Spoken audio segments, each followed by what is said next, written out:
शांति। ब्रह्मा कुमारी ईश्वरीय विश्वविद्यालय के स्पार्क विंग द्वारा प्रकाशित आध्यात्मिक पुस्तिका धर्मराज में संकलित धर्मराज की वाणियों में से जिस वाणी को आज हम पढ़ रहे हैं उसकी तारीख है 3 मई 1972 और इसका शीर्षक है अभी सतगुरु नाज और अलबेलापन देखने वाला नहीं। तो आज बाबा ने कहा, हर संकल्प में श्रेष्ठता भरते जाओ, हर संकल्प बाप और बाप के कर्तव्य में भेंट चढ़ाते जाओ, फिर कभी भी हार खा नहीं सकेंगे। अभी फिर भी कोई व्यर्थ अथवा अशुद्ध संकल्प चलने की प्रत्यक्ष रूप में कोई सजा नहीं मिल रही है, लेकिन थोड़ा आगे चलेंगे तो कर्म की भी बात ही छोड़ो, लेकिन अशुद्ध व व्यर्थ संकल्प जो हुआ किया उसकी प्रत्यक्ष सजा का भी अनुभव करेंगे। क्योंकि जब व्यर्थ संकल्प करते हो तो संकल्प भी खजाना है। खजाने को जो व्यर्थ गंवाता है उसका क्या हाल होता है? व्यर्थ धन गंवाने वाले की रिजल्ट क्या निकलती है? दिवाला निकल जाता है। ऐसे ही यह श्रेष्ठ संकल्पों का खजाना व्यर्थ गंवाते गंवाते बाप द्वारा जो वर्षा प्राप्त होना चाहिए वह प्राप्ति का अनुभव नहीं होता। जैसे कोई दिवाला मारते हैं तो क्या गति हो जाती है,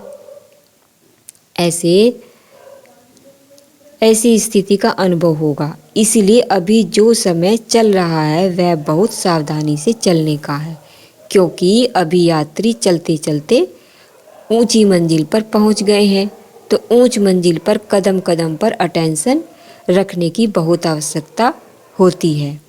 हर संकल्प में चेकिंग करने की आवश्यकता होती है। अगर एक कदम में भी अटेंशन कम रहा तो रिजल्ट क्या होगी? ऊंचाई के बजाय पांव खिसकते खिसकते नीचे आ जाएंगे। तो वर्तमान समय इतना अटेंशन है वह अलबेलापन है। पूछ रहे हैं बाबा, पहला समय और था वह समय बीत चुका। जैसे जैसे समय बीत चुका तो समय के प्रमाण परिस्थितियों के लिए बाप रहमदिल बन कुछ न कुछ जो सैल्वेशन देते आए हैं वह समय अभी समाप्त हो चुका। अभी रहमदिल नहीं। अगर अब तक भी रहमदिल बनते रहे तो आत्माएं अपने ऊपर रहमदिल बन नहीं सकेंगे। जब बाप इतनी ऊंच स्टेज की सावधानी देते हैं तब बच्चे भी अपने ऊपर रहमदिल बन सके।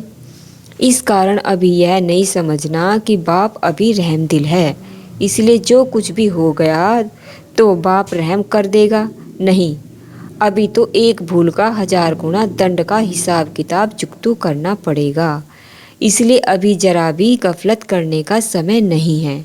अभी तो बिल्कुल अपने कदम कदम पर सावधानी रखते हुए कदम में पद्मों की कमाई जमा करते पद्मपति बनो। नाम है ना पद्मा पदम भाग्यशाली, तो जैसा नाम है ऐसा ही कर्म होना चाहिए।